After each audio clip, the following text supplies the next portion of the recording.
রুই মাছের পাতলা ঝোল বানানোর জন্য এখানে রুই মাছটাকে কেটে পরিষ্কার করে নিয়েছি। আর এখানে আলু টুকরো করে কেটে নিয়েছি, বড়ি নিয়েছি, জিরের গুঁড়ো, লঙ্কার গুঁড়ো, হলুদ গুঁড়ো, নুন, লঙ্কা বাটা, রসুন বাটা, আদা বাটা, পেঁয়াজ বাটা আর কুচি করে ধনেপাতা নিয়ে নিয়েছি। এবার মাছটাকে নুন হলুদ মাখিয়ে ম্যারিনেট করে নেব। প্রথমে নুন দিয়ে দিচ্ছি,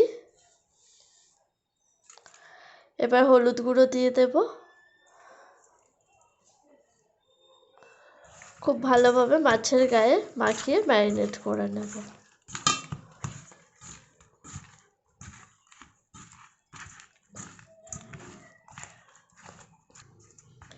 মাছটা খুব ভালোভাবে ম্যারিনেট করা হয়ে গেছে, এবার মাছগুলো ভেজে নেব। মাছ ভাজার জন্য তেলটা খুব ভালোভাবে গরম হয়ে গেছে, এবার মাছগুলো ভেজে নেব। মাছগুলো দিয়ে দেব।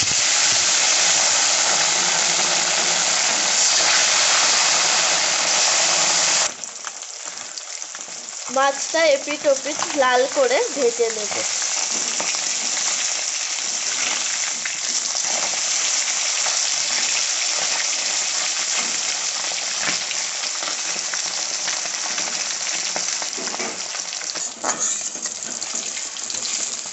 মাছগুলো এপিট ওপিট লাল করে ভাজা হয়ে গেছে, এবার তুলে নেব।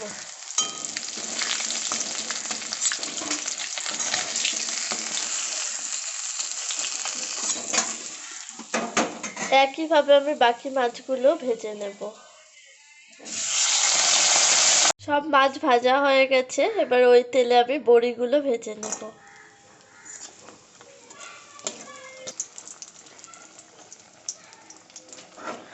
বড়িগুলো ভাজা হয়ে গেছে, এবার তুলে নেব।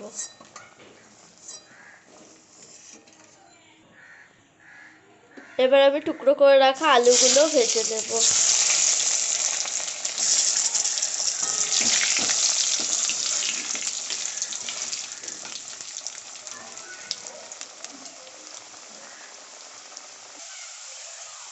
আলুগুলো আমার লাল করে ভাজা হয়ে গেছে, এবার আলুগুলো তুলে নেব।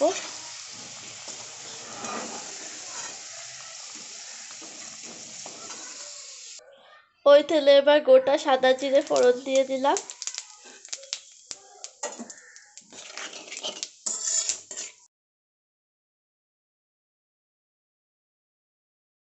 এবার এর মধ্যে পেঁয়াজ বাটা দিয়ে দিচ্ছি।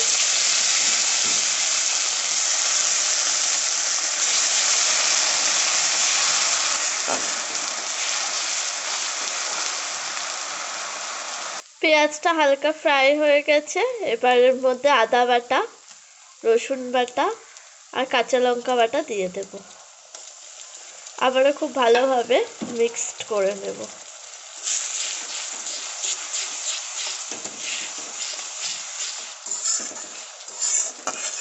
আদা রসুনের কাঁচা গন্ধ চলে যাওয়া অবধি খুব ভালোভাবে একটু ফ্রাই করে নেব। মশলাটা আমার ফ্রাই হয়ে এসেছে, এবার এর মধ্যে আমি জিরের গুঁড়ো দিয়ে দিচ্ছি, লঙ্কার গুঁড়ো আর হলুদ গুঁড়ো দিয়ে দেব।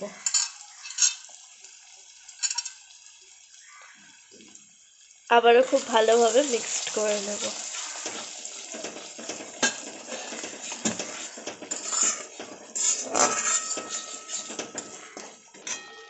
এবার এখানে আমি স্বাদ অনুযায়ী নুন দিয়ে দিচ্ছি।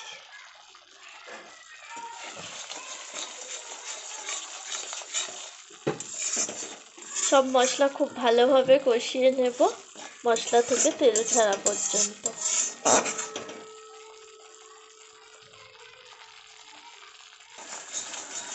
মশলাটা আমার খুব ভালোভাবে কষানো হয়ে গেছে, মশলা থেকে তেল ছাড়তে আরম্ভ করেছে। এবার এর মধ্যে ভেজে রাখা আলুগুলো দিয়ে দেব।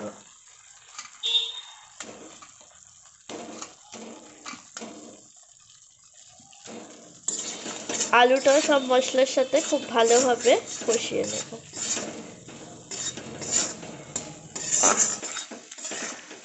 আলুটাও সব মশলার সাথে খুব ভালোভাবে কষানো হয়ে গেছে, এবার এখানে আমি জল দিয়ে দেব।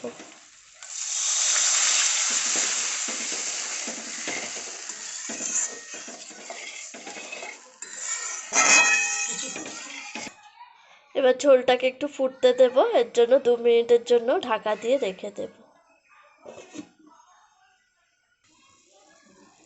এবার ঢাকনা খুলে দেখে নেব।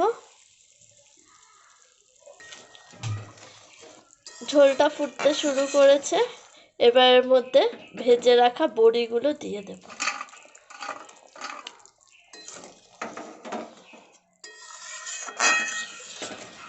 ঝোলটা খুব ভালোভাবে ফুটে গেছে।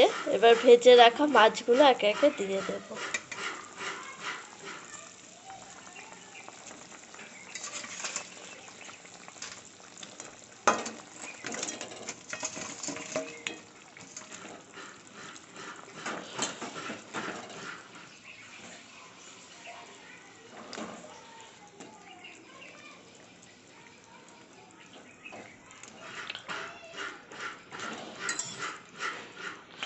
মাছের মধ্যে ঝোলটা যাতে খুব ভালোভাবে ঢুকে যায়, এর জন্য আবারও 2 মিনিট ঢাকা দিয়ে মাছটাকে ফুটতে দেব।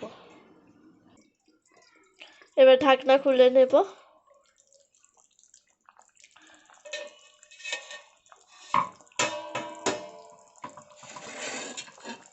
মাছের ঝোলটা আবার প্রায় রেডি হয়ে এসেছে। সব শেষে এখন ধনেপাতা কুচি ছড়িয়ে দেব।